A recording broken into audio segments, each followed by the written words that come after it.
Hello, this is Christy Mickelson. I'm that spirit animal chick, and today I'm going to talk about spider. Spider is an animal that a lot of people, it's not on the top of a lot of people's favorite animals list. In fact, there's a lot of people who just don't like spiders or afraid of them. I think they're gross, icky, scary, disgusting, whatever it is. Spider brings up a lot of just raw emotion in people. There's really a good reason for this because Spider has an incredible amount of deep feminine energy, okay? And in our society, we live in a culture that really is not very comfortable with feminine energy in a lot of ways. I think that's changing, but there's a lot of deep-seated fear around the feminine. And I have to say there's for good reason, because both masculine and feminine can manifest in both positive and negative ways. Okay, so there's positive masculine, there's negative masculine, there's very positive feminine, and we're going to get to that. There's a huge amount of really, really positive things that spider brings. But there's also negative feminine, and spider really embodies a lot of that dark shadow side of the feminine that people tend to sense in spider. So that's I think why spider is just regarded in the way that it is. But that said, it's a very, very powerful animal. If this is your totem, my goodness, you are working with an incredible power animal, and it can be a really, really positive guide for us. So I love spider. It's really, I'm really starting to appreciate the lessons that spider brings. So let's talk about that a little bit. The first thing I just want to mention about spider is it's just this huge animal for creativity. If you look at a spider and they spin these incredibly beautiful webs, a spider web is absolutely a work of art. And different spiders will spin different types of webs. We're used to the orb spider web is the one with the big kind of spirally look to it, that's featured in artworks that's so beautiful. But there's lots of different kinds of spider webs. We have the cobweb spiders in the corner. There are spiders that spin funnel shaped webs. And there's the trapdoor spider. It actually kind of digs a hole and builds a little door for itself out of its spider thread, and pops out at its prey when it jumps out, and it's sort of like this little trapdoor. So awesome ingenuity, just creative engineering, as well as artistically creative endeavors, all really under the umbrella of spider energy. So if you are a creative person or want to invite more creativity into your life, spider is a great spirit animal to call upon. Another thing about spider that's kind of related to creativity, when we really are tapped into our creativity, we are tapped into just this well of abundance. Okay, that's the life force of the universe. It's a creative life force, and that's part of the positive aspect of the feminine, is this amazing ability to bring forth. So spider really embodies that, and even and literally embodies it. If you look at a spider, it's got the eight legs. 8 is a number of abundance. Eight, even the symbol for 8 is like the symbol for eternity, is just kind of flipped 90 degrees. So really consider that spider can be an awesome power animal if you're looking to create more abundance in your life. And they've got some strategic strategies that maybe I'll touch on later for doing that. Before going into a lot of the great medicine that spider has for us, though, I do want to delve a little bit deeper into that concept of the dark feminine, because I think we have there's a lot of concentration right now on feminine energy and female power, which is wonderful. It's really great when it's on the rise in the world today, and it's needed and it's incredible, but it's always good to be cognizant of the shadow side of any energy that we deal with. And the dark side of the feminine can be very, pretty horrific, and we see that in spider behavior at times. The black widow spider especially is known for eating its mate after mating. In actuality, it doesn't happen as often as people think. It's very, very common for black widow spiders to mate and the male to come out of it just fine. And sometimes he'll even hang out in the female's web, but on occasion she will eat him. And, there's that kind of devouring mother. There are spiders on the flip side where the spiderlings will hatch out, and this is not all, but I don't even remember the I should look it up, the species in particular, but there's one species of spider where after the spiderlings hatch out, the mother just sacrifices herself. She just sits there and they come in and they swarm all over her and they just suck out her juices, and that's it. I mean, she's gone. So this is an aspect of the feminine that's the devouring aspect. Okay? And it has two forms. One is the more vampire kind of devouring, where you just kind of latch on and suck somebody's energy away. And then the other is the self-sacrificial, where it's like you're giving and giving and giving, and just give yourself dry. So both of those are things that can happen when the feminine energy is not properly supported, and is allowed to kind of slip over into that dark aspect. Now, that said, let's look at some of the really, really strong and positive aspects, characteristics of spider that are such amazing medicine. I already mentioned the creativity, patience. When a spider spins its web, it's this intricate design, and it takes a long time. And after it's done with its labors, it doesn't get to celebrate right away. It has to sit there and wait and wait and wait until something comes into the web. So just patience, especially for creative people, because a lot of times, our creative works, we're so excited about them, but it takes time for them to develop, and we have to recognize that sometimes these things do take time. Sometimes it takes time for others to realize the value of our creative work.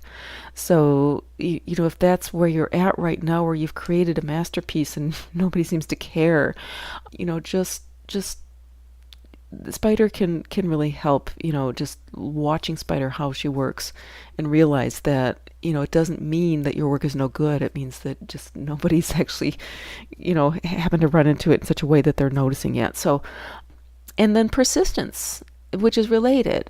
Spider web, even though the thread of the spider is one of the strongest substances known, even so, it is very, very thin, and spider webs are easily damaged. So a spider often will have to respin its web over and over again. I'm thinking about like J.K. Rowling when she had created her masterpiece of the Harry Potter, and submitted it to, I don't remember how many publishers, and it got rejected and rejected and rejected and rejected until she finally found a publisher that would publish it. And then, of course, it was a smashing hit. But patience and persistence is an incredible, a couple lessons that Spider has for us, especially for creative people. Okay, another really powerful characteristic of Spider is the vision. Along with their 8 legs, spiders also have 8 eyes. And for humans, that corresponds to the third eye chakra, to the intuition, to vision, but it's not the same kind of vision as you would get with something like a hawk or an eagle. It's not that penetrating sort of vision. That's more of a masculine vision. Spider vision is more all-encompassing. It's more holistic. So looking at things, the whole, and being able to see the whole picture, being able to intuit from what might not be obvious, having that intuitive sense of how things fit into the whole. And that is very, very much spider medicine. One thing that you can do to connect with that aspect of spider is to pay attention to your peripheral vision. Kind of that's practicing, that's the feminine vision that we have. And rather than always focusing, we live in a culture where we're always focusing. We're focusing on a screen. We're focusing on our smartphone. We're always asked to focus, focus, focus. And sometimes it's really beneficial to sit back and allow your peripheral vision to take over, because what that does, it's a very receiving kind of vision. It's a receiving side of practice. You've got to be open to everything around you when you do that. So even just take a minute and really see what you can sense with your peripheral vision. Peripheral vision is also great for kind of noticing quick motion that maybe somebody doesn't want you to see. So, things that happen out of the corner of your eyes, sometimes you can really pick up on things that could warn you, I think, of danger or something that you need to be aware of that aren't necessarily going to come into the center of your vision. And then related to that is sensitivity. And again, looking at the spider waiting in her web, she's very, very sensitive. And before I get into that, let me talk about the web itself, because that is another huge symbol. It's a symbol of the interconnectedness of all things. It's knowing that any action that you take is going to affect everything else around you, whether or not you're aware of it. We are so connected on so many different levels. That's why intuitive people can pick up on all sorts of things about you, or even know things that are happening without even being there. It's because there is an interconnection of all things. And physics actually is starting to catch on to this, where there are actual fields out there where things are all connected. Not our physical brick and mortar world, but there's an energy fields. There are energy fields out there, and people can tune into that. So the web is sort of like an acknowledgement of that interconnectedness. You can also look at it as your relationships, the interconnection between you and everybody else around you.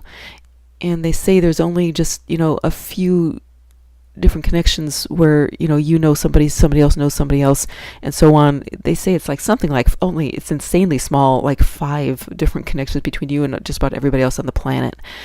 So we are all so much more connected than we even know, and the spider web really is symbolic of that, as well as it can be symbolic of growing your influence, growing your connections.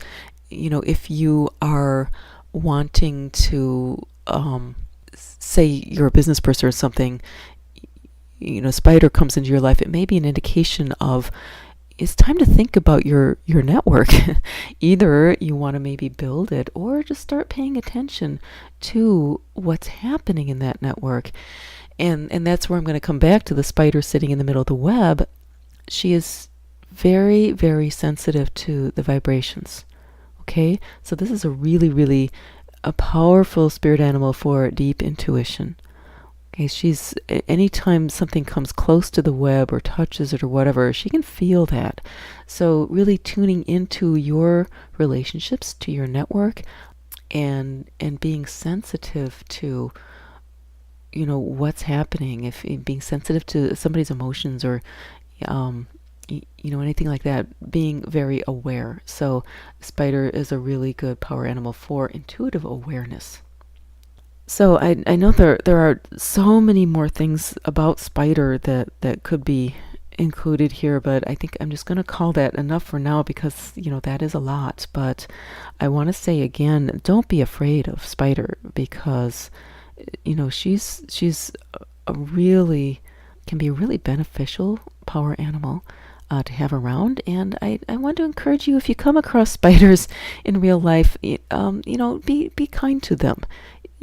They're not all super toxic, horrible creatures. Sometimes if you have small children or something, and you find a black widow, granted, you probably want to dispatch it. But, so many people just automatically crush a spider, and they do so much good. I mean, we talk about the web of life, and a spider is a very important part of the web of life. They eat all sorts of insects, that we don't necessarily want in our home. They provide food for other animals. They're just a really, really beneficial thing in the environment as a whole. So, find a spider in your house. Just grab some kind of an old cottage cheese container or something, get it in there, take it outside, thank it for what it does, and let it go. And with that, I will let you go. If you enjoyed this video, please subscribe. And I have a link below to a free meditation that I offer. For people who join my email list, I send out basically positive affirmations, inspirational messages, and some information on spirit guides on an occasional basis. So I encourage you to sign up for that, get my meditation for connecting with your spirit animal, and I will look forward to connecting